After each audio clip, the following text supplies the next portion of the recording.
మీకు వందనాలు స్తోత్రాలు చెల్లిస్తున్నాం ప్రభువా.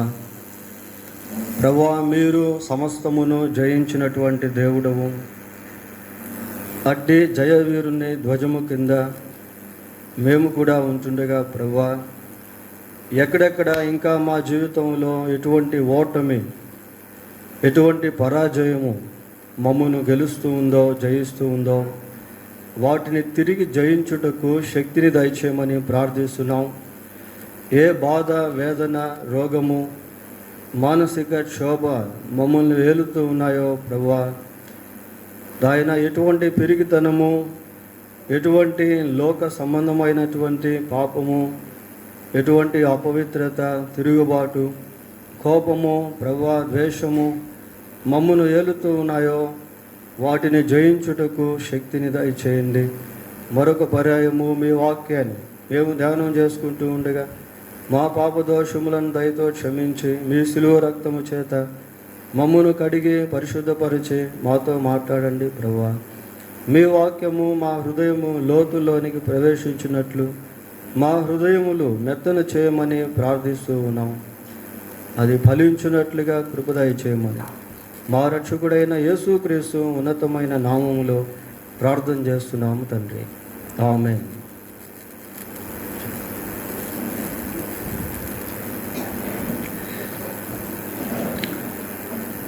బైబిల్ గ్రంథంలో నుండి ఇర్మియా గ్రంథం 2వ అధ్యాయం. ఇర్మియా గ్రంథం 2వ అధ్యాయము 17వ వచనాన్ని చదువుకుందాం.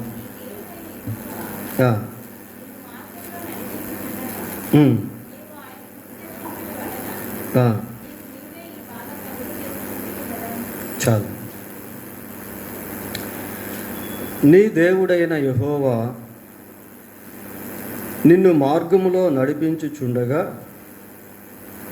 నీవు ఆయనను విసర్జించుట వలన నీకు నీవే ఈ బాధ కలుగజేసుకుంటివి కదా. ఈ వచనంలో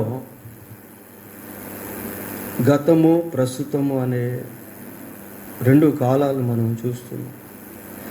నీ దేవుడైన యెహోవా నిన్ను మార్గములో నడిపించుచుండగా, ఈ ఇర్మియా గ్రంథంలో ఇశ్రాయేలు యొక్క ప్రజలు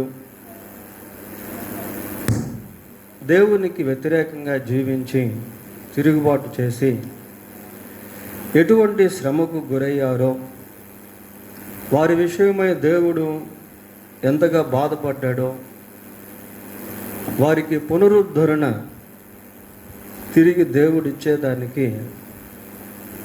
ఏ విధంగా వారితో మాట్లాడాడో, ఇలాంటి అనేక విషయాలు ఇర్మియా గ్రంథంలో మనము చూస్తాం. ఇశ్రాయేలు ప్రజలను దేవుడు చాలా ప్రేమించాడు. వారు ఐగుప్తు దేశంలో ఉన్నప్పుడు, బానిసత్వంలో ఉన్నప్పుడు దేవుడు వారిని జ్ఞాపకం చేసుకున్నాడు. జ్ఞాపకం చేసుకొని ఆ బానిసత్వంలో నుంచి వారికి స్వేచ్ఛను దేవుడు అనుగ్రహించి వారికి కావలసినటువంటి ఆహారాన్ని, వారికి కావలసినటువంటి వస్త్రాలను, వారికి కావలసినటువంటి పానీయమును, వారికి కావలసినటువంటి కాపుదలను, ఆరోగ్యమును, సమస్తాన్ని God provided everything that they needed. వారి యొక్క అవసరతలు అన్నిటికీ కావలసినవన్నిటినీ దేవుడు వారికి అనుగ్రహించాడు. శత్రువుల పైన విజయాన్ని వారికి అనుగ్రహించాడు. దేవుడు వారికి ఇచ్చినటువంటి స్వేచ్ఛ, స్వాతంత్రంలో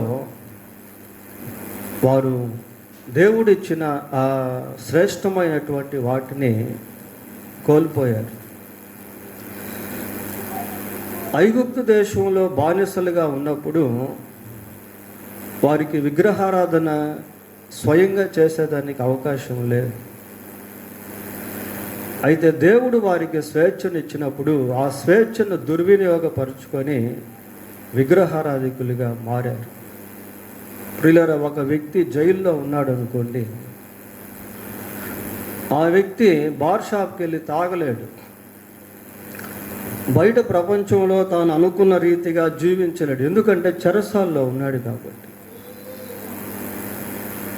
ఒక రకంగా ఇశ్రాయేలు ప్రజలు బానిసత్వంలో ఉన్నప్పుడు దేవునిపై తిరుగుబాటు చేయటం కానీ, దేవుని పట్ల అవిధేయులుగా మారటం కానీ, ఇలాంటివి వారి జీవితాల్లో అంతగా కనబడవు. అయితే దేవుడు వారికి స్వేచ్ఛనిచ్చిన తరువాత ఆ స్వేచ్ఛలో వారు స్వాతంత్రాన్ని కలిగి జీవించారు. దేని విషయంలో స్వాతంత్రత అంటే పాపం విషయంలో, తిరుగుబాటు చేసేటువంటి విషయంలో, దేవుని మాటను ధిక్కరించేటువంటి విషయంలో వారు ఆ స్వాతంత్రాన్ని ఉపయోగించుకొని విచ్చలవిడితనానికి అలవాటు పడ్డారు. ప్రియులారా, చూడండి, నిర్గమాకాండం 32వ అధ్యాయము 25వ వచనాన్ని చదువుకుందాం. 32:25. ప్రజలు విచ్చలవిడిగా తిరుగుట మోషే చూచెను. ప్రజలు ఎలాగున్నారు అంటే విచ్చలవిడిగా తిరుగుతూ ఉన్నారు. ఎప్పుడు అంటే ఐగుప్తు దేశం నుంచి విడుదల పొందిన తరువాత, దేవుని యొక్క కాపుదలను అనుభవించిన తరువాత, దేవుని నుండి సమస్తాన్ని పొందుకున్న తరువాత ప్రజలు ఎలాగున్నారట? విచ్చలవిడిగా తిరుగుతూ ఉన్నారు. దేవుడు వారికి స్వాతంత్రతనిస్తే, స్వేచ్ఛనిస్తే, ఆ స్వేచ్ఛను పాపానికి అమ్ముకున్నారు. ఆ స్వాతంత్రాన్ని దుర్వినియోగపరుచుకున్నారు. ప్రియులారా, 22-23 వచనాలు కూడా చూడండి. నిర్గమాకాండం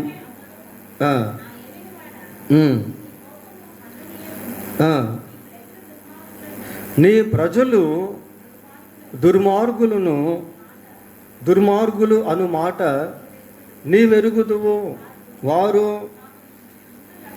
మాకు ముందు నడుచుటకు ఒక దేవతను చేయము, ఐగుప్తులో నుండి మమ్మును రప్పించిన వాడవు. ఐగుప్తులో నుండి రప్పించిన ఈ మోషే ఏమయ్యాడో మాకు తెలీదు, కాబట్టి మాకు ముందుగా నడిచేటువంటి ఒక దూడను తయారు చేయి అన్నారు. ప్రియులారా, న్యాయాధిపతుల గ్రంథం 21వ అధ్యాయము, న్యాయాధిపతుల గ్రంథం 21వ అధ్యాయము 25వ వచనం కూడా చూడండి. ఆ దినములలో ఇశ్రాయేలీయులకు రాజు లేడు, ప్రతి వాడును తన ఇష్టానుసారముగా ప్రవర్తించుచు వచ్చును. ప్రతి వాడును తన ఇష్టానుసారముగా ప్రవర్తించుచు వచ్చును. ఎవరు అంటే ఇశ్రాయేలు ప్రజలు. ఎవరికి ఇష్టం వచ్చినట్టు వాళ్ళు జీవిస్తూ ఉన్నారు. ప్రియులారా, అప్పటికే ధర్మశాస్త్రము ఇవ్వబడింది, కట్టడలు ఇవ్వబడ్డాయి, న్యాయ విధులు చెప్పబడ్డాయి.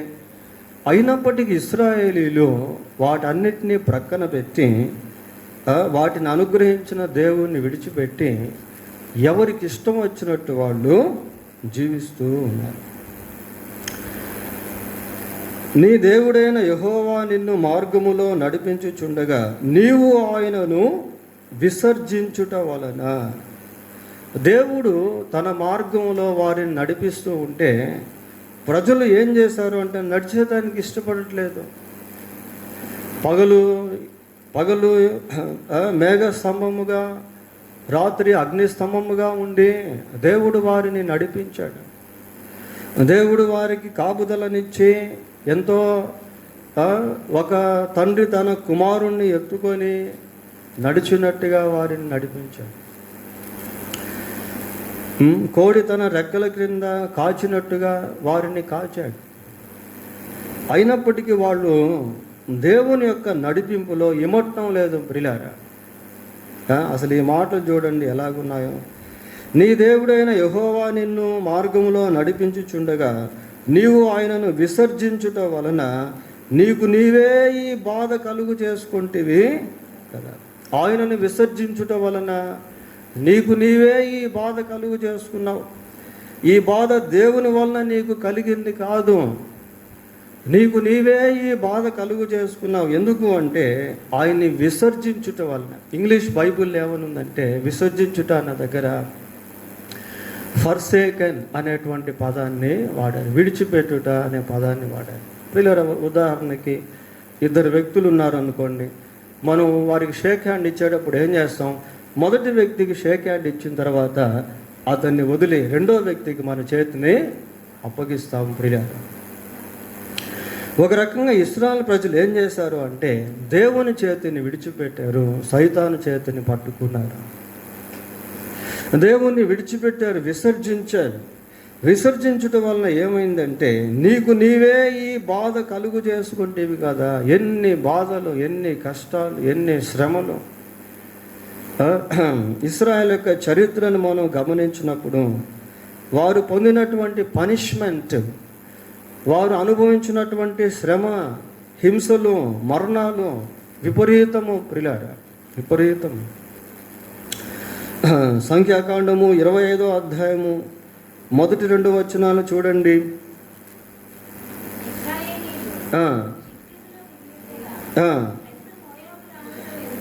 ప్రజలు మోయాబు రాండ్రతో వ్యభిచారము చేయసాగిరి. మోయాబీయులు, ప్రియులారా, అమ్మోనీయులు, మోయాబీయులు, ఫిలిస్తీయులు, అమోరీయులు, వీళ్ళంతా ఎవరు అంటే వీళ్ళు దేవుని ప్రజలుగా జీవించినటువంటి వాళ్ళు కాదు. లోతు సంతానంలో నుండి వచ్చినటువంటి వాళ్ళు మోయాబీయులు. ఆ స్త్రీలు తమ దేవతల బలులకు ప్రజలను పిలువగా వారు భోజనము చేసి వారి దేవతలకు నమస్కరించిరి. చూడండి ప్రియులారా, దేవుణ్ణి విడిచిపెట్టేశారు. దేవుణ్ణి విడిచిపెట్టేసి విగ్రహాల వైపు తిరిగారు. వాటికి నమస్కరించడం ప్రారంభించారు, వాటిని పూజించడం ప్రారంభించారు. మోయాబు స్త్రీలతో వ్యభిచరించడం ప్రారంభించారు, పాపం చేయటం ప్రారంభించారు. దాని ప్రతిఫలం ఏంటి అని అంటే చూడండి, 9వ వచనం చదవండి. 24,000 మంది ఆ తెగులు చేత చనిపోయిరి. ఒక తెగులు దేవుని సన్నిధిలో నుండి బయలుదేరింది. ప్రియులారా, దేవుని యొక్క కోపం వారి మీద రగులుకుంది. ఆ తెగులు వలన 24,000 మంది హఠన్మరణానికి గురైపోయారు, చనిపోయారు. న్యాయాధిపతుల గ్రంథం 6వ అధ్యాయము, న్యాయాధిపతుల గ్రంథం 6వ అధ్యాయం 3వ వచనం చూడండి. ఇశ్రాయేలీయులు విత్తనములు విత్తిన తరువాత మిద్యానీయులను, అమాలేకీయులను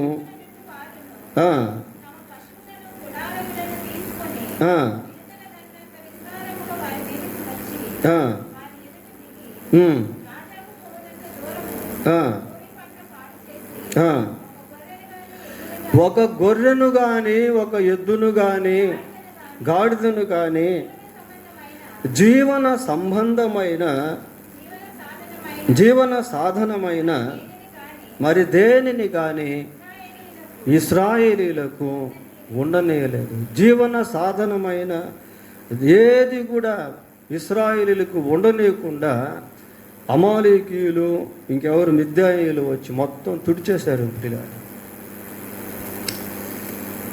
వీళ్ళు ఐగుప్తు దేశంలోంచి ప్రయాణం చేసిన తర్వాత అంచెలంచెలుగా దేవుడు వారిని ఆశీర్వదించాడు. In course of time they lost everything that God granted them. దేవుడు వారికి అనుగ్రహించినటువంటి వాటి అన్నిటిని కూడా కాలక్రమేణా వారు పోగొట్టుకుంటూ వచ్చారు.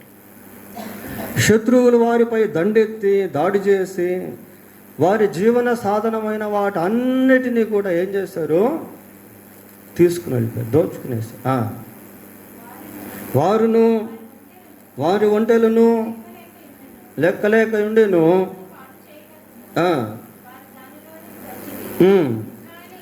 ఇశ్రాయేలీయులు మిద్యానీయుల వలన ఎంత హీన దశకు వచ్చారట? మిక్కిలి హీన దశకు వచ్చినప్పుడు మిక్కిలి హీన దశకు వెళ్ళిపోయారు. ప్రియులారా, హీనమైనటువంటి స్థితిలోనికి వెళ్ళిపోయారు. దేవర్ రోబుడ్, దోచబడ్డారు. వాళ్ళంతా కూడా దోచుకొనబడ్డారు. మిక్కిలి హీనమైనటువంటి స్థితిలోనికి వెళ్ళిపోయారు. సమూయేలు మొదటి గ్రంథం 4వ అధ్యాయము, సమూయేలు మొదటి గ్రంథం 4వ అధ్యాయము 10వ వచనం చదువుదాం. ఫిలిస్తీయులు యుద్ధము చేయగా ఇశ్రాయేలు ఓడిపోయి అప్పుడు అత్యధికమైన వధ జరిగిందట ప్రియులారా. అత్యధికమైన వధ జరిగింది. ఆ వధ జరిగేటువంటి సమయంలో మందసం కూడా వారితో పాటు ఉంది, ఇశ్రాయేల్ ప్రజలతో. Even though there was an ark of God among the people of Israel, they were subjected to defeated. ప్రియులారా, మందసం వారి మధ్య ఉన్నప్పటికీ వారు ఓటమికి గురైపోయారు.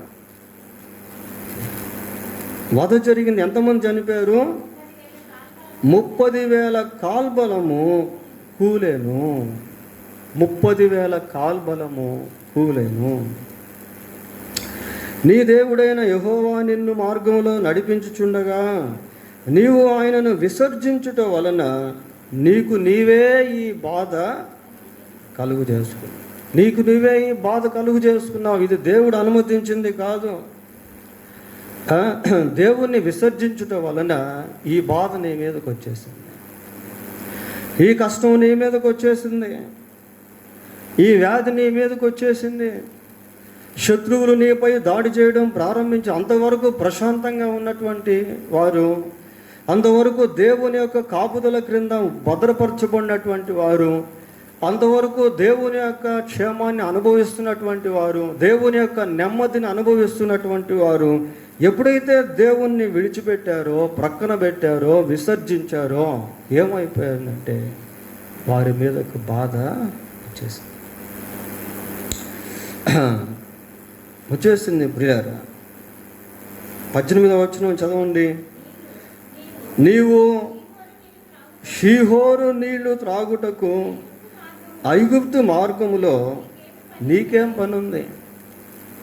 చూడండి ప్రియులారా, ప్రశ్నలు మనం కొంచెం జాగ్రత్తగా గమనించినట్లయితే మనం జనరల్ వ్యూలో కూడా వాటిని గురించి చెప్పుకోవచ్చు. యూఫ్రటీస్ నది నీళ్లు త్రాగుటకు అషూరు మార్గంలో నీకేం పనుంది? 2 ప్రముఖ రాజ్యాలను గురించి ఇక్కడ మాట్లాడుతూ ఉన్నాడు.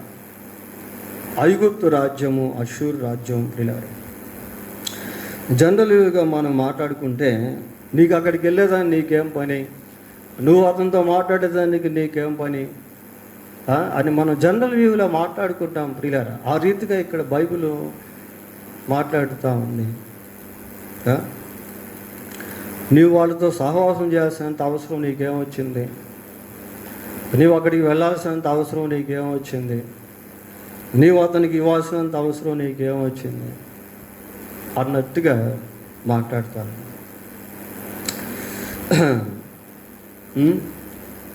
నీవు షీహోరు నీళ్లు త్రాగుటకు ఐగుప్తు మార్గములో నీకేమి పని? యూఫ్రటీస్ నది నీళ్లు త్రాగుటకు అషూరు మార్గంలో నీకేం పని? సమస్తాన్ని నేను నీకు ఇచ్చాను కదా,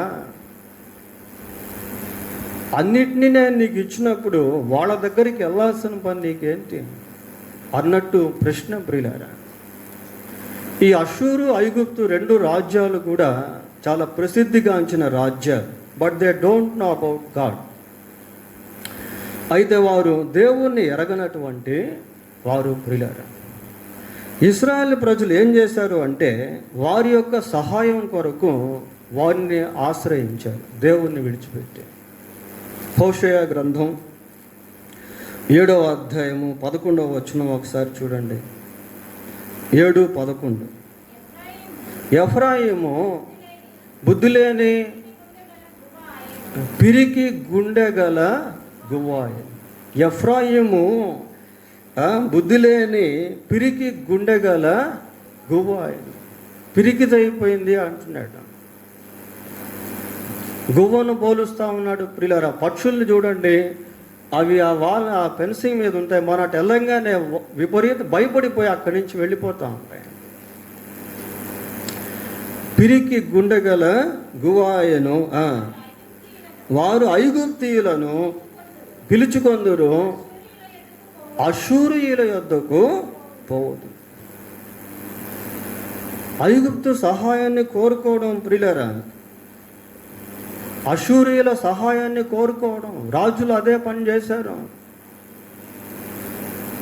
దేవుణ్ణి ప్రక్కన పెట్టి విసర్జించి దేవుని యొక్క శక్తిని తక్కువ చేసి కించపరిచి ఐగుప్తు రాజ్యాన్ని, అష్షూరు రాజ్యాన్ని ఆశ్రయించారు. వారి ఓటమికి అవే కారణాలు. ప్రియులారా, దేవునితో సంబంధం లేకుండా లోకంతో సంబంధాన్ని కలిగి నీవు జయించాలని కోరుకుంటే యూ కాంట్ విన్. నీవు జయించలేవు.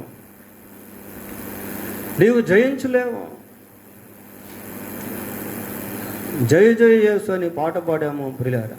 జయాన్ని ఇచ్చేటువంటి వాడు దేవుడు. ఆయన పాదాల మీద నీవు పడితే, ఆయన్ని నీవు ఆశ్రయిస్తే, ఆయన్ని నీవు వేడుకుంటే దేవుడు నీకు న్యాయం చేస్తాడు. దేవుడు నీకు జయాన్ని ఇస్తాడు. దేవుడు నీకు సమాధానాన్ని ఇస్తాడు. శత్రువుకు భయపడి శత్రువు చేతికే వెళ్తే శత్రువు నిన్ను హతమారుస్తాడు. అదే హోషేయ గ్రంథం 12వ అధ్యాయం 21వ వచనం చదవండి. 12:21 లేదమ్మా? సరే. ఈ 7:11 మనం ఏం చూస్తున్నాము అంటే, మరి అష్షూరీయులను గురించి, ఐగుప్తీయులను గురించి చదువుతూ ఉన్నాము ప్రియులారా. ప్రభు అంటున్నాడు, ఇక్కడ ఒక 2 ప్రశ్నలు మనం చూస్తున్నాం. నీవు సీహోరు నీళ్లు త్రాగుటకు ఐగుప్తు మార్గములో నీకేమీ పని ఉన్నది. It is not your business to follow, to seek their helping hand. నీవు వాళ్ళ సహాయాన్ని కోరాల్సిన పని లేదు. దావీదు ఎప్పుడు కూడా తన జీవితంలో శత్రు బలాన్ని కోరుకోలేదు ప్రియులారా. దేవుని బలాన్ని ఆశ్రయించాడు. దేవుని ఆశ్రయంగా చేసుకున్నాడు. దేవుణ్ణి కోటగా, కేడముగా, యుద్ధాయుధముగా చేసుకున్నాడు. అందుకే దేవుడు దావీదుకి శత్రువుల పైన విజయాన్ని ప్రసాదించాడు. 40 సంవత్సరాల అద్భుతమైనటువంటి పరిపాలన దావీదు కొనసాగించాడు. ప్రియులారా, ఇక్కడ ఇశ్రాయేలు యొక్క చరిత్రను మనం గమనించినప్పుడు వీళ్ళు దేవుణ్ణి విసర్జించి ఐగుప్తు, అష్షూరీయుల సహాయాన్ని కోరుకుంటారు. 19వ వచనం చదువుదాం. నీ దేవుడైన యెహోవాను విసర్జించుటయు, నీకు నా ఎడల భయభక్తులు లేకుండుటయు, బాధకును శ్రమకును కారణమగునని నీవు తెలుసుకొని గ్రహించినట్లు నీ చెడుతనము నిన్ను శిక్షించును. నీవు చేసిన ద్రోహము నిన్ను గద్దించునని ప్రభువును సైన్యములకు అధిపతియగు యెహోవా సెలవిచ్చు. దేవుడే స్వయంగా ఈ మాటలు మాట్లాడుతూ ఉంటాడు. నిన్ను శిక్షించేది ఏంటి అంటే నీ చెడుతనమే.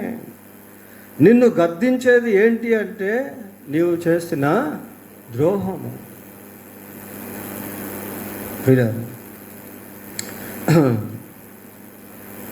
నీ దేవుడైన యెహోవాను విసర్జించుటయు, నీకు నా ఎడల భయభక్తులు లేకుండాటయు, బాధకును శ్రమకును కారణమగునని నీవు తెలుసుకున్నట్లు. చాలా స్పష్టంగా దేవుడు ఇక్కడ మాట్లాడుతూ ఉన్నాడు. ప్రియ, చెడుతనమే మనిషిని శిక్షిస్తుంది. ద్రోహకార్యమే మనుషులను గద్దిస్తుంది. ప్రియులారా, ఎందుకు అంటే దేవుడు మనస్సాక్షిని ప్రతి మనిషిలో కూడా ఉంచాడు. ఆ మనస్సాక్షి మనిషిని గద్దిస్తుంది. నిప్పుతో మనం చెలగాటం ఆడకూడదు. We can't play with the fire. If we play with the fire it will burn us. మనం అగ్నితో ఆడితే అది మనం కాలుస్తుంది. ప్రియులారా, చెడుతనం కూడా అంతే. అన్యాయము చేసిన వానికి మళ్ళీ అన్యాయము కలుగుతుంది అని బైబిల్లో మనం చూస్తాం. ఒక మనుష్యుడు ఏది విత్తితే అదే పంటను కోస్తాడు. చేసిన చెడుతనమే మనిషిని శిక్షిస్తుంది. సామెతల గ్రంథం 5వ అధ్యాయము 22వ వచనం చూడండి, 5:22. దుష్టుని దోషములు వానిని చిక్కులు పెట్టేస్తున్నట్టు ప్రియులారా. దుష్టుణ్ణి చిక్కులో పెట్టేది ఏంటి అంటే అతడు చేసినటువంటి దోషాలే దుష్టులను చిక్కుల్లో పెట్టేస్తూ ఉన్నాయి. వాడు తన పాప పాశముల వలన బంధింపబడును. ఎవరో వచ్చి అతన్ని కట్టాల్సిన పని లేదు, ఎవరో వచ్చి అతన్ని బంధించాల్సిన పని లేదు ప్రియులారా. అతని పాపమే అతన్ని బంధించేస్తుంది. ఎవడు త్రొవ్విన గుంటలో వాడే పడిపోతుంది. ఎవరు చేసిన కీడు ఆ కీడు వారి మీదకే వచ్చేస్తుంది ప్రియులారా. He will punish us people if people does evil. ప్రజలు పాపం చేసినప్పుడు ఆ పాపమే ప్రజలను శిక్షిస్తుంది. మనము తిహార్ జైలు కానీ, రాజమండ్రి సెంట్రల్ జైలుకి కానీ, ఇంకా పెద్ద పెద్ద అండమాన్ నికోబార్ జైల్స్లు కానీ అక్కడికి వెళ్తే చాలామంది నేరస్తులు కనిపిస్తారు. కొద్దిమంది నేరస్తులు ఆ బనియన్స్ మీద గుర్తులు వేస్తుంటారు, సంఖ్యలు. ఎందుకు ఆ సంఖ్యలు వేస్తారు అంటే ఆ సంఖ్య వారు చేసినటువంటి నేరానికి చిహ్నం ప్రియులారా. ఇదిగో ఈ వ్యక్తి నరహత్య చేశాడు, అందుకే ఇక్కడ ఈ వ్యక్తి శిక్షించబడుతున్నాడు అన్న దానికి ఆ సంఖ్య అన్నమాట, కోడ్స్ అవే. వాళ్ళని అక్కడ శిక్షించేది ఎవరు అంటే పోలీసులు కాదు, వారు చేసినటువంటి పాపమే వారిని అక్కడ శిక్షిస్తూ ఉంది ప్రియులారా. వారు చేసినటువంటి నేరాలే వారిని కుటుంబాలకు దూరం చేస్తాయి. వారు చేసినటువంటి నేరాలే వారి మనసులో నెమ్మది లేకుండా చేస్తాయి. వారు చేసినటువంటి నేరాలే వారికంటూ స్వేచ్ఛ లేకుండా మార్చేస్తాయి. దుష్టుల దోషము వానిని చిక్కులో పెట్టును. వాడు తన పాప పాశముల చేత బంధింపబడును. ప్రసంగి గ్రంథం 6వ అధ్యాయము 6వ వచనం చూద్దాం. 6వ అధ్యాయం 6వ వచనం.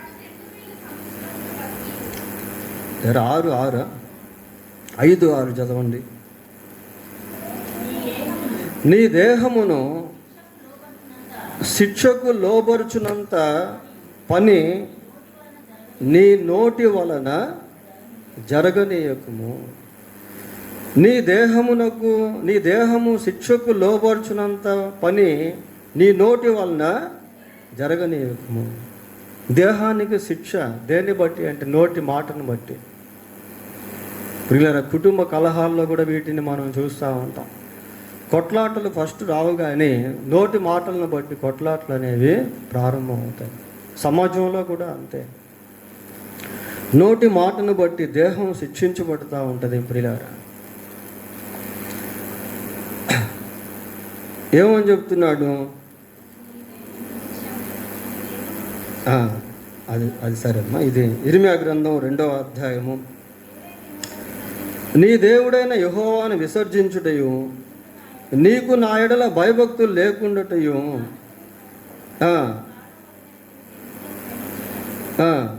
నీ చెడుతనము నిన్ను శిక్షించును, నీవు చేసిన ద్రోహము నిన్ను గద్దించునని.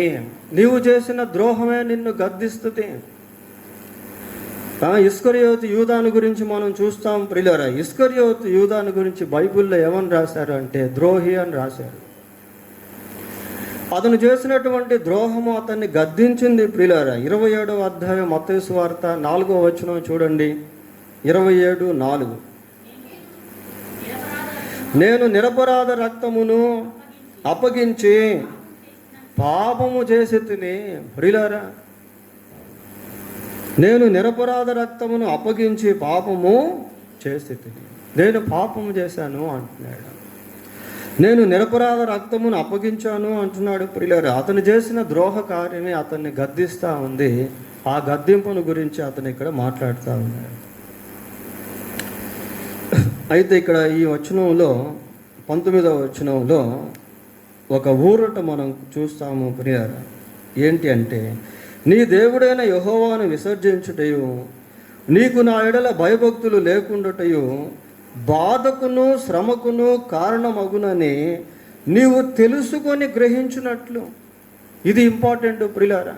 అరే, నాకు ఈ బాధ ఎందుకు వచ్చింది, నాకు ఈ కష్టం ఎందుకు వచ్చింది, నాకు ఈ శ్రమ ఎందుకు వచ్చింది అని ఒక విశ్వాస దేవుని సన్నిధిలో పరిశీలించుకునేదానికి మంచి అవకాశం ప్రియులారా.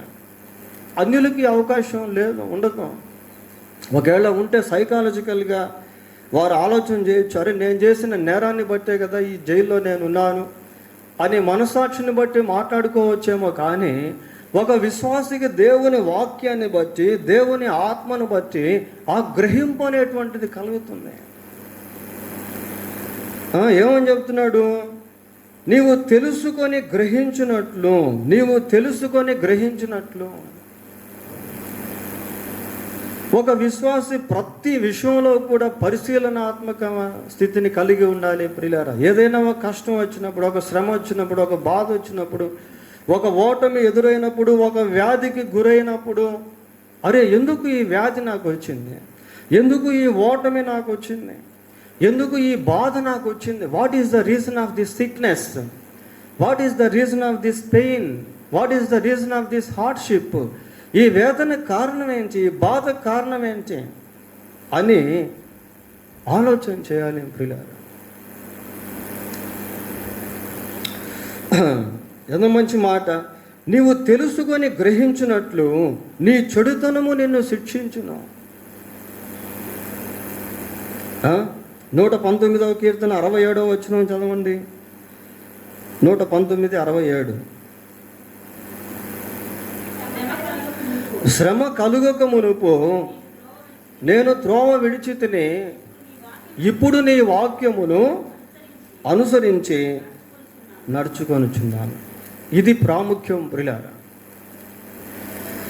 త్రోవ విడిచాను, శ్రమ వచ్చింది, దాన్ని గుర్తించాను, ఇప్పుడు నేను నీ వాక్యాన్ని అనుసరించి నడుచుకుంటాను.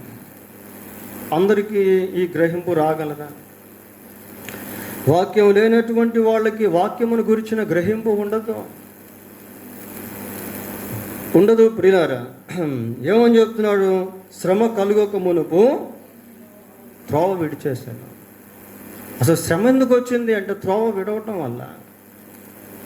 ట్రైన్ ట్రాక్ మీద వెళ్తున్నప్పుడు అపాయం ఉండదు ప్రియులారా. ట్రాక్ ఎప్పుడైతే తప్పిపోతుందో ట్రైన్ అంతా కూడా అపాయంలోకి వెళ్ళిపోతుంది. త్రోవ విడిచేసరికి ఏమొచ్చిందట? శ్రమ వచ్చింది. అయితే అంటున్నాడు, ఇప్పుడు నీ వాక్యమును అనుసరించి నడుచుకుంటాను.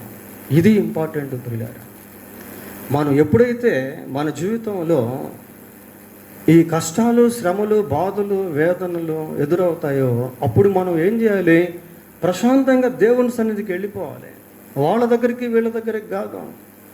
వెళ్ళిపోయి, ప్రభువా ఇదిగో ఈ కష్టానికి కారణం ఏంటి, ఈ శ్రమకు కారణం ఏంటి, ఈ ఓటమికి కారణం ఏంటి అని దేవుని సన్నిధిలో కూర్చొని ప్రార్థన చేయాలి.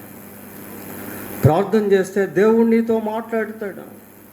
నీవెందుకు ఓటమికి గురయ్యావో దేవుడు నీకు బయలుపరుస్తాడు.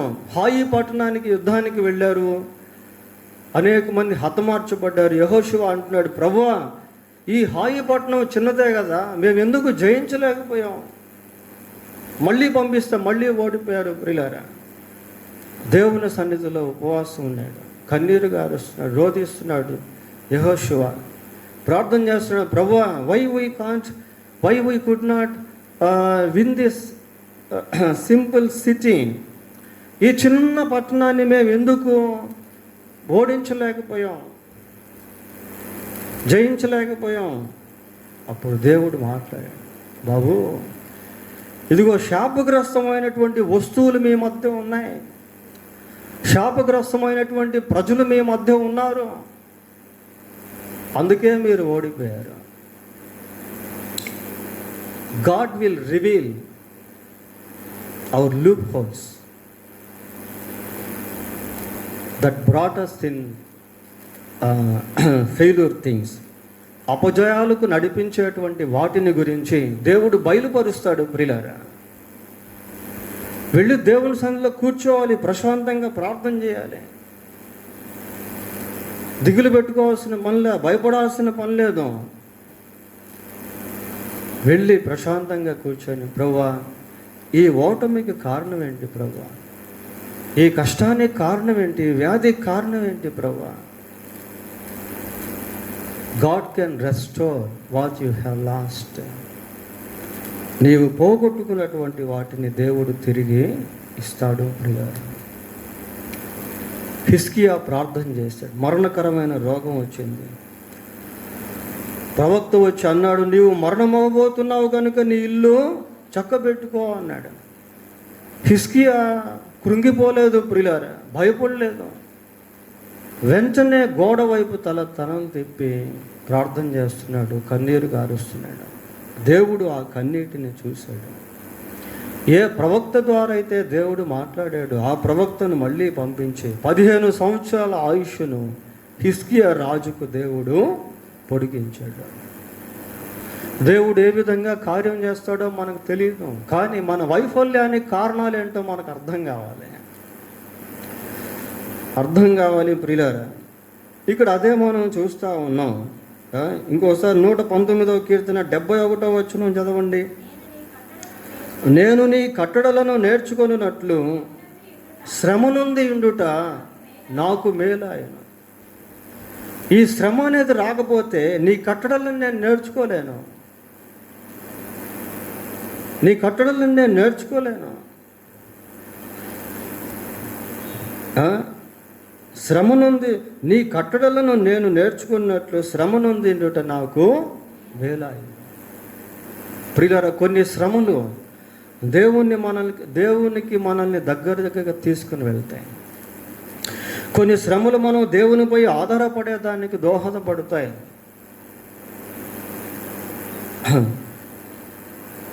ఈ ప్యాసేజ్ అంటే ఈ అధ్యాయాన్ని, ఈ 2వ అధ్యాయాన్ని, ఇర్మియా గ్రంథం 2వ అధ్యాయాన్ని చదువుతూ ఉన్నప్పుడు God's action and people reaction, దేవుని స్పందన, ఆ స్పందనకు ప్రజలు ఇచ్చిన ప్రతిస్పందన, ఇవన్నీ కూడా మనకు కనబడతాయి ప్రియులారా. 20వ వచనం చదవండి. విరగ్గొట్టి బంధకములను తెంపివేసి తిని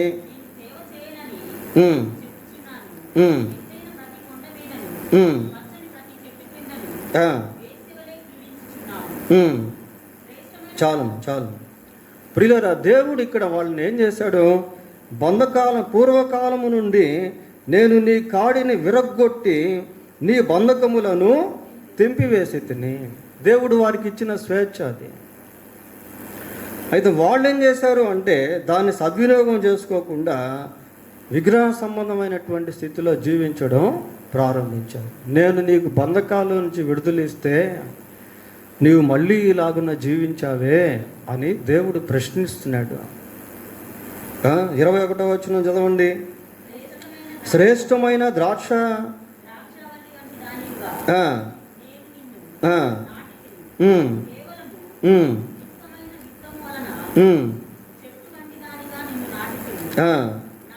నాకు జాతిహీనపు ద్రాక్షావల్లి వలె నీవెట్లు భ్రష్ట సంతానమైతివి. నేను శ్రేష్టమైన ద్రాక్షావల్లిగా నిన్ను నాటాను, కానీ నువ్వెలాగున్నావు అంటే జాతిహీనమైన ద్రాక్షావల్లి వలె నీవెట్లు భ్రష్ట సంతానమైతివి అంటున్నారు. ప్రియులారా, దేవుని దగ్గర ఎక్కడ లోపాలనే ఉండవు. దేవుడు ఎప్పుడు శ్రేష్టమైనటువంటి వాటినే ఇస్తాడు. దేవుడు ఎప్పుడు మేలుకరమైన వాటినే చేస్తాడు. దేవుడు ఎప్పుడు ఆశీర్వాదకరమైనటువంటి వాటినే, ఆరోగ్యవంతమైన వాటినే, నెమ్మదికరమైనటువంటి వాటినే దేవుడు ఇస్తాడు. ప్రియులారా, మనం వాటిని దుర్వినియోగపరుచుకొని దేవునికి వ్యతిరేక వైఖరి కలిగి జీవిస్తాం. నిన్ను శ్రేష్టమైన ద్రాక్షావల్లిగా నేను నాటితే నీవు జాతిహీనపు ద్రాక్షావల్లిగా కనిపిస్తున్నావు. జాతిహీన మాట ప్రియులారా, ఎటువంటి మాట అది. చూడండి, దే లాస్ట్ దేర్ రెప్యుటేషన్. వారి యొక్క గౌరవాన్ని కోల్పోయారు. అవమాన పాలయ్యారు ప్రియులారా. ఇశ్రాయేలును భేష్ అన్నటువంటి వాళ్ళే ఇశ్రాయేలును చూసి అపహసించారు. They lost their reputation, they honour. వారి యొక్క గౌరవాన్ని, వారి యొక్క ఖ్యాతిని వారు కోల్పోయారు. అపహాస్యపు, they became a laughing stick. అపహాస్యపు పాలైపోయారు పిల్లరా.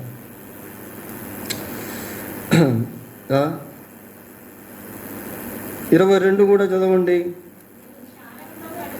నీవు క్షారముతో కడుక్కొనినను విసారమైన సబ్బు రాచుకొనినను నీ దోషము మరక వలె నాకు కనబడుచున్నది. ఇదే ప్రభువకు యెహోవా సెల్ఫ్ సొల్యూషన్. ప్రియారా, క్షారంతో కడుక్కుంటున్నారట, విస్తారమైన సబ్బు రాసుకుంటున్నారట, అయినప్పటికీ దోషాలు మరక వలె దేవునికి కనపడతా ఉన్నాయి. Self solution. వారి యొక్క దిగంబరత్వాన్ని కప్పుకునేదానికి ఆదాము హవ్వలు ఏం చేశారు? ఆకులతో కచ్చడలను తమ కొరకు చేసుకొని కుట్టి వేసుకున్నారు ప్రియారు. అయితే దేవుడు వాటిని తీసి చర్మపు చొక్కాయలను వారికి తొడిగించాడు. అవి టెంపరీ సొల్యూషన్ ప్రియారా, but God has given them permanent solution. ఏమండి, మనం ఎప్పుడు కూడా కొన్నిసార్లు ఏం చేస్తామంటే తాత్కాలికమైనటువంటి ఉపశమనాన్ని కోరుకుంటా ఉంటాం, పరిష్కారాన్ని కోరుకుంటా ఉంటాం. దేవుడిచ్చేటువంటి శాశ్వతమైన పరిష్కారం కోరుకోవాలి. దేవుడిచ్చేటువంటి శాశ్వతమైన పరిష్కారం కోరుకోవాలి ప్రియులారా. విస్తారమైన సబ్బు రాచుకునినను నీ దోషము మరకవలే నాకు కనబడుచున్నది. మరకవలే నాకు కనబడుచున్నది. ఏ విధంగానైనా సరే మనలను మనం దేవుని ఎదుట నిర్దోషులముగా చేసుకోలేము ప్రియులారా. We must come under the blood of Jesus Christ. యేసుక్రీస్తు యొక్క రక్తము క్రిందకి మనం రావాలి. ప్రభువా, దావీదు పాపం చేసినప్పుడు ఎంత పశ్చాత్తాపడ్డాడు. ప్రభువా, హిస్సోపుతో నన్ను కడుగుము, నా దోషం పోవునట్లు నన్ను బాగుగా కడుగుము. అలా దేవుని సన్నిధిలో మొరపెట్టాలి ప్రియులారా. దేవుడు అంటున్నాడు, నిన్ను పరిశుద్ధపరచు యెహోవాను నేనే. ఈ సెల్ఫ్ సొల్యూషన్ పనికిరాదండి దేవుని దగ్గర. We can't cover our sin, our errors, our mistakes. దేవుని సన్నిధిలో మన పొరపాట్లను మనం కప్పుకోలేమో. ఉన్నది ఉన్నట్టుగా దేవుని సన్నిధిలో ఒప్పుకోవాలి ప్రియులారా. దేవుడు నీకు ఏ విషయంలో అయితే మాట్లాడుతున్నాడో, నీ మనస్సాక్షి ఏ విషయంలో అయితే నిన్ను గద్దిస్తూ ఉందో దాన్ని ఉన్నది ఉన్నట్టుగా, యాజ్ ఇట్ ఈస్, ఉన్నది ఉన్నట్టుగా దేవునికి తెలియజేయాలి. నువ్వు దొంగతనం చేసావా, దొంగతనం గురించి ఉన్నది ఉన్నట్టుగా చెప్పాలి ప్రియులారా. అప్పుడే సమస్యలు పరిష్కరించబడతాయి, అప్పుడే నీవు శుద్ధీకరించబడతావు. ఇంకా కొంచెం మనం గమనిస్తే 23వ వచనం చదవండి.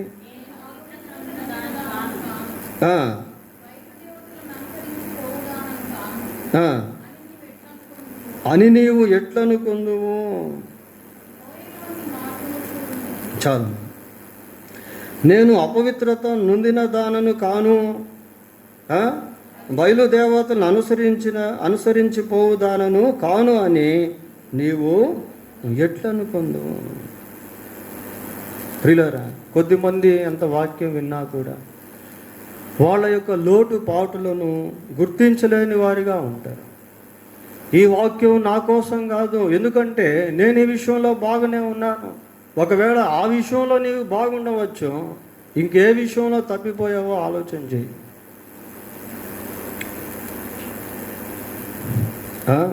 మన గురించి మనం పరీక్షించుకోనంత వరకు మనల్ని మనం సరి చేసుకోలేము ప్రియులారా.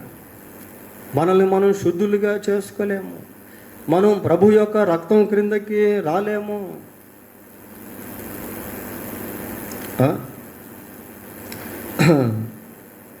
25వ వచనం చదువుదాం.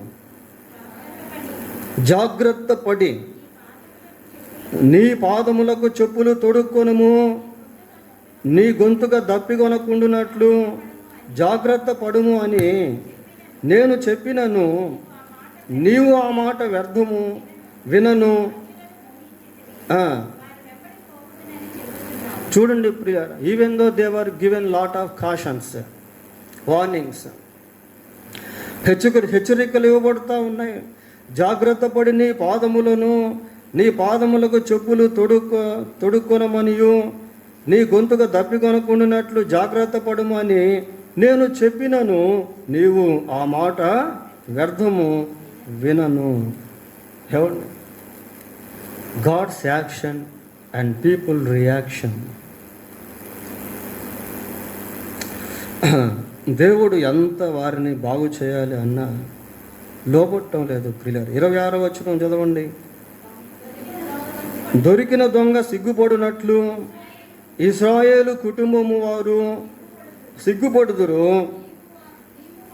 నీవు మా తండ్రివని మ్రానుతోనూ నీవే నన్ను పుట్టించితివని రాతితోనూ చెప్పుచు వారును వారి రాజులను వారి అధిపతులను వారి యాజకులను వారి ప్రవక్తులను అవమానమునందుదురు. టోటల్ కాంగ్రిగేషన్ ప్రియులారా. ఇశ్రాయేల్ ప్రజలు ఒక్కటే కాదు, ఇశ్రాయేల్ ప్రజలు, వారి యొక్క రాజులు, వారి యొక్క అధిపతులు, వారి యొక్క ప్రవక్తలు అందరూ కూడా తొట్టిల్లుతూ ఉన్నారు.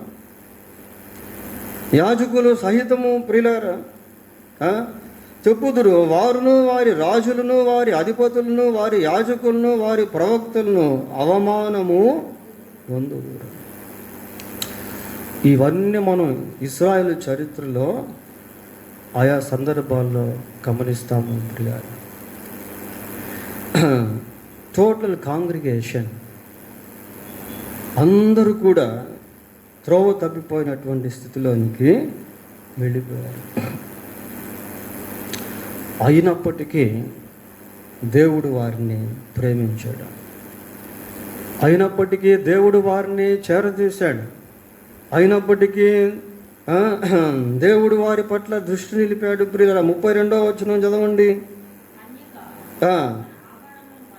మరచున పెళ్లి కుమారి తన వడ్డాణమును మరచున నా ప్రజలు లెక్కలేనన్ని దినములు నన్ను మరచి ఉన్నారు.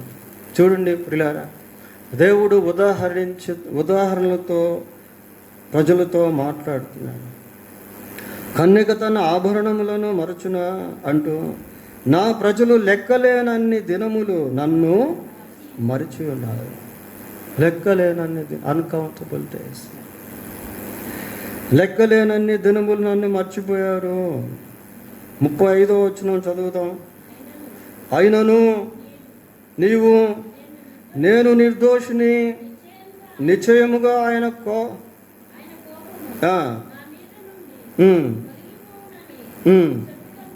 చెప్పుకొనుచున్నావు. ప్రియులారా, ఇన్ని హెచ్చరికలు ఇవ్వబడుతూ ఉన్నప్పటికీ, ఇంతగా శిక్షించబడుతూ ఉన్నప్పటికీ, అవమానానికి గురైనప్పటికీ ఇశ్రాయేలు ప్రజలు ఏమనుకుంటున్నారట? నేను నిర్దోషిని, నిశ్చయముగా ఆయన కోపము నా మీద నుండి తొలగిపోయినని చెప్పుకొనుచున్నావు. ఇదిగో పాపము చేయలేదని నీవు చెప్పిన దాన్ని బట్టి నీతో నాకు వ్యాజ్యము. చూడండి ప్రియులారా, అంతగా దేవునికి విరోధంగా జీవిస్తూ ఉన్నప్పటికీ ఇంకా ఏమంటుందట? నేను పాపము చేయలేదు. ప్రజలను మోసగించవచ్చేమో కానీ ప్రభువును మోసగించలేమో ప్రియుడా. నేను పాపము చేయలేదు అని అనడం వల్ల ఎవరితో వ్యాజ్యం ఏర్పడుతూ ఉంది? దేవునితో. నిన్ను ప్రేమించే దేవునితో నీకు ఎప్పుడూ వ్యాజ్యం ఏర్పడకూడదు. శారాతో దేవుడు మాట్లాడాడు, శారా నవ్వింది. ప్రభు అన్నాడు, శారా నవ్వనేలా అన్నాడు. శారా అనింది, నేను నవ్వలేదు అనింది. ప్రభు అన్నాడు, అవును నీవు నవ్వితివి అన్నాడు. అందుకు శారా షీ అగ్రీడ్, అంగీకరించింది. ప్రియులారా, దేవుడు నీతో మాట్లాడుతున్నప్పుడు నీవు అంగీకరించాలి. దేవునితో వ్యాజ్యానికి నీవు వెళ్ళలేవు. హృదయ రహస్యములు ఎరిగినటువంటి వాడు. తలంపు పుట్టక మునిపే ఆ తలంపు ఏంటో దేవునికి తెలుసు. నోట మాట రాకమునిపే ఆ మాట ఎలాంటిదో దేవుడు వడకట్టగలడు, పసిగట్టగలడు. ప్రియులారా, అటువంటి దేవుడు నీతో మాట్లాడుతున్నప్పుడు నీవు దేవునికి అగ్రి అయిపోవాలి. నీవు దేవుని మాటను అంగీకరించాలి, లోబడాలి. వీళ్ళు లోబడటం లేదు ప్రియులారా. 3వ అధ్యాయము 5వ వచనం చూడండి.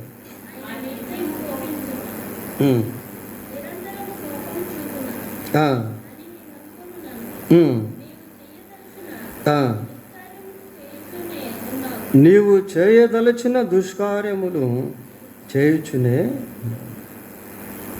ఏమ్మా, ఇంకోసారి చదవండి.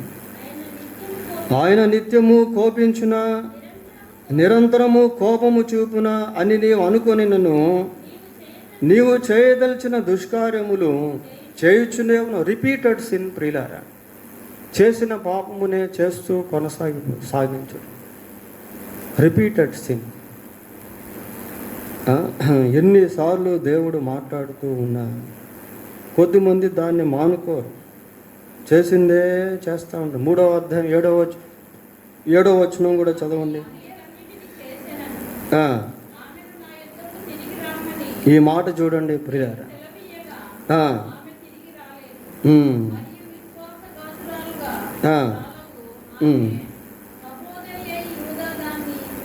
చాలు. దేవుడేమో ఈ క్రియలన్నిటినీ చేసినను ఆమెను నా యొద్దకు తిరిగి రమ్మని నేను సెలవీయగా తిరిగి రమ్మంటున్నాడు దేవుడు. ఇన్ని కార్యాలు చేసినప్పటికీ దేవుడు ఇంకా పిలుస్తూనే ఉన్నాడు ప్రియులారా. ఇంకా తిరిగి రమ్మంటూనే ఉన్నాడు. నీ విగ్రహారాధన చేసినా, నీవు దేవునిపై తిరుగుబాటు చేసినా, దేవునికి వ్యతిరేకంగా ప్రవర్తించినా దేవుడు నిన్ను మళ్ళీ పిలుస్తూనే ఉన్నాడు. ఆ 3వ అధ్యాయం చివరి భాగంలో మనం గమనిస్తే, అనేకులైన విటకాండ్రతో వ్యభిచారము చేసినను నా యొద్దకు తిరిగి రమ్మని యెహోవా సెలవిచ్చుచున్నాడు. ఎంత ప్రేమ కలిగిన వాడు ప్రియులారా. ఈ భాగాలు మనం చదువుతూ ఉన్నప్పుడు నిజంగా దేవుడు ఎంత ప్రేమ గలవాడో అనేది మనకు అర్థం.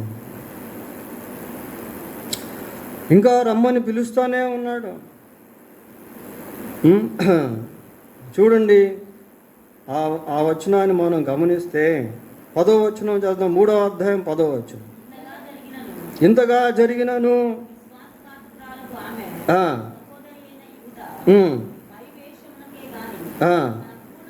తన పూర్ణ హృదయముతో నా యొద్దకు తిరుగుట లేదని యెహోవా సెలవు. దేవుడు బాధపడుతూ ఉన్నాడు ప్రియులారా. ఇంత జరుగుతూ ఉన్నా పూర్ణ హృదయంతో నా వైపుకు తిరగట్లేదే, నా యొద్దకు రావట్లేదే అని దేవుడు ఎంతో బాధపడుతూ ఉన్నాడు. 14వ వచనం కూడా చదవండి. భ్రష్టులకు పిల్లలారా తిరిగి రండి, నేను మీ యజమానుణ్ణి, ఇదే యెహోవా. భ్రష్టులైన పిల్లలారా తిరిగి రండి అని దేవుడు పిలుస్తూ ఉన్నాడు. తిరిగి రండి అని దేవుడు పిలుస్తూ ఉన్నాడు. 3:14 కూడా చూద్దాం.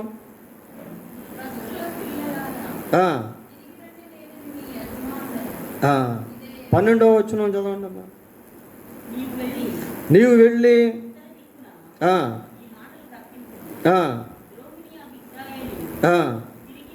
తిరిగి రమ్ము, ఇదే యెహోవా వాక్కు, మీ మీద నా కోపము పడనీయను అంటున్నాడు ప్రియులారా. కోపం ఉంది దేవునికి, కానీ పడనీయను అంటున్నాడు.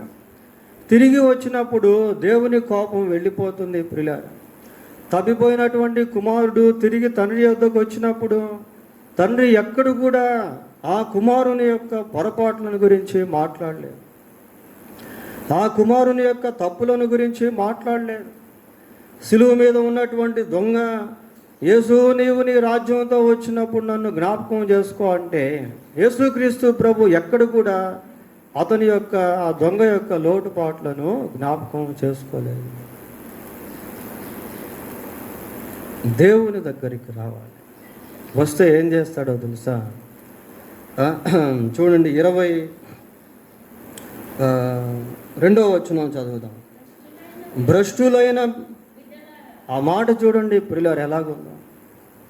బిడ్డలారా అంటున్నాడు. భ్రష్టులైన బిడ్డలారా తిరిగి రండి, మీ అవిశ్వాసమును నేను బాగు చేసేదను. చాలు, మీ అవిశ్వాసమును నేను బాగు చేస్తాను అంటాడు. God will repair our life. God will repair our life style. మన జీవన విధానాన్ని దేవుడు బాగు చేస్తాడు ప్రియులారా. ఎప్పుడు అంటే ఆయన యొద్దకు వచ్చినప్పుడు. ఆయన యొద్దకు వస్తే తప్ప మనకి ఇంకా వేరే ఆధారం లేదు. We can't go anywhere. మనం ఎక్కడికి వెళ్ళలేము ప్రియులారా. There is no another option for us to go and seek others help unless except God. But God, దేవుడు తప్ప ఇంకా వేరే ఆధారం మనకు లేదు. మనం రావాలి అంటే ఆయన దగ్గరికే రావాలి. ఆ ఒక్క మాట మనం చూసి ముగిద్దాం. 4:1 చదువుదాం. ఇశ్రాయేలు, నీవు తిరిగి రానుద్దేశించిన ఎడల నా యొద్దకే రావాలను. చాలు, నీవు తిరిగి రానుద్దేశించిన ఎడల నా యొద్దకే రావాలి. ప్రియులారా, మనం ఎప్పుడు కూడా మనం దేవుని సన్నిధికి వస్తున్నాం, దేవుని నమ్మాం. మన జీవితంలో కూడా ఎన్నో ఓటమిలు, ఎన్నో కష్టాలు, శ్రమలు, బాధలు, వేదనలు, రోగాలు, కొన్నిసార్లు మన యొక్క అవిధేయతను బట్టి, తిరుగుబాటుతనాన్ని బట్టి, దేవునికి లోబడకపోవటాన్ని బట్టి, దేవుని విసర్జించిన బట్టి మనం అనుభవిస్తున్నామేమో. అయితే దేవుడు అంటున్నాడు, తిరిగి నా యొద్దకు రండి, మీ విశ్వాసము నేను బాగు చేస్తాను అంటున్నాడు. మీరు రానుద్దేశిస్తే నా దగ్గరికే రావాలి. ప్రియులారా, ఆయనే మనకు ఆశ్రయం. ఆయన ఒక్కడే మనకు సహాయం చేయగలిగిన దేవుడు. ఆయనే మన కుటుంబాలను మార్చగలిగినటువంటి వాడు. ఆయనే మన జీవితాలను బాగు చేయగలిగినటువంటి వాడు. మన పాపములను క్షమించగలిగినటువంటి వాడు ఆయనే. ప్రియులారా, ఆయన యొద్దకే వెళ్ళాలి. ఇక నీవు ఎవరి యొద్దకు వెళ్ళినా, నీవు ఎవరి సహాయం కోరుకొనినా అది నిష్ఫలమైనదే. నీవు ఎప్పుడైతే దేవుని దగ్గరికి వెళ్తావో, దేవుని సన్నిధిలో ప్రశాంతంగా కూర్చొని నీ బాధలన్నీ కూడా ప్రభువుకు తెలియచేస్తావో, దేవుడు తప్పకుండా నీకు సహాయం చేస్తాడు. ఏ విధంగా సహాయం చేస్తాడో నీకు తెలియదు, కానీ ప్రియులారా, ఆయన ఖచ్చితంగా నీకు సహాయము చేస్తాడు. అది మాత్రం ష్యూర్, అది ఖచ్చితమైనటువంటిది. కాబట్టి ఇశ్రాయేల్ ప్రజలు పలుమార్లు ఎన్నో విపత్తులు గురైనప్పటికీ తిరిగి దేవుని వద్దకు వెళ్ళేవారు. దేవుడు వారిని క్షమించి చేర్చుకున్నాడు. వారికి కావలసినటువంటి వాటిని దేవుడు ఇచ్చాడు. వారు పోగొట్టుకున్నటువంటి వాటిని మళ్ళీ వారికి దేవుడు తిరిగి ఇచ్చాడు. వారిని ఒక ప్రజగా చేసుకొని నేటి వరకు వారిని కాపాడుతూనే ఉన్నాడు. దేవుడు తన వాక్యం దీవించిన ప్రార్థన.